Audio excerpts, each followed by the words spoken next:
had spent most of their sessions just sitting on Beck's couch, quiet, staring.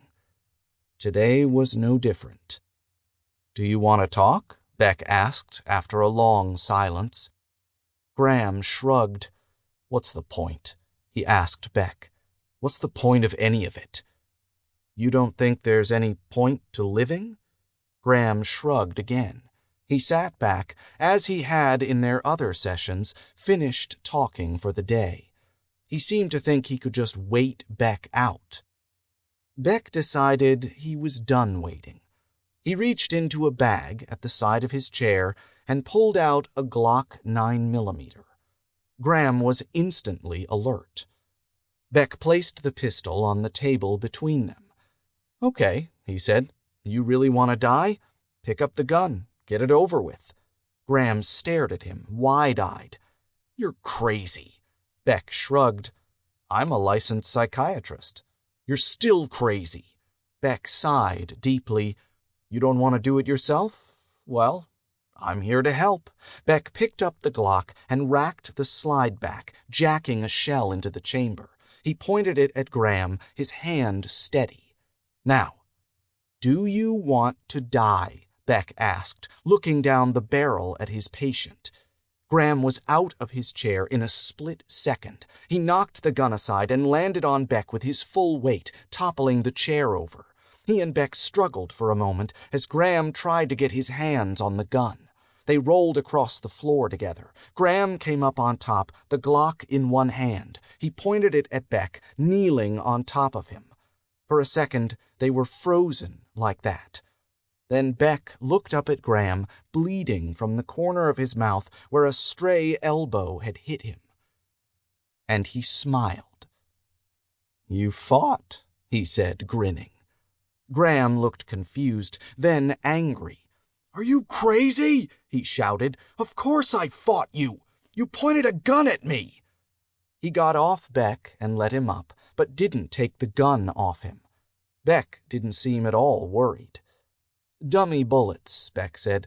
"Wouldn't fire even if I pulled the trigger." Graham eyed Beck suspiciously, then checked the Glock's clip. If anything, it made him even more angry. "I didn't know that," he shouted. Beck didn't stop smiling. "That's right, you didn't. And you fought me. For the first time since you walked into this office, you did something. You woke up," he said. "Looks like you're not quite ready to die after all."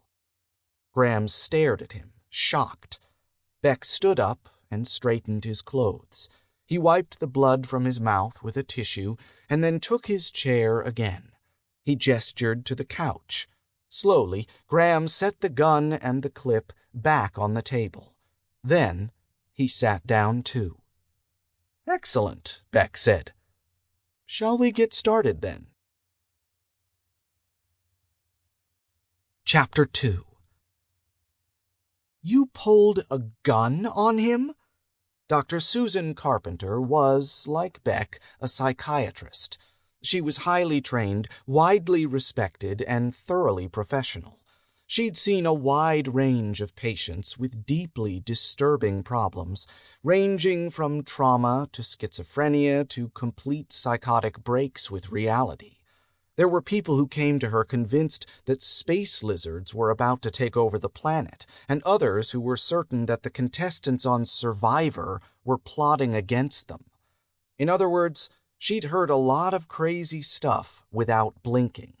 And still, she looked like she was on the verge of having Beck taken to a padded cell. "Dummy bullets," Beck said. "I couldn't have hurt him if I wanted to." "He didn't know that," Susan snapped at him. "Of course not. It would have defeated the purpose. He had to find a reason to live. I gave him one." Susan took a deep breath and got herself under control. "Or you could have broken his trust completely, or triggered a violent episode, or convinced him that he really ought to commit suicide. Did you ever think of that?" "Of course," Beck replied. "I decided to take the chance." "You risked your patient's life." "No. I judged him capable of pulling himself out of his depression given the right motivation. I looked at him.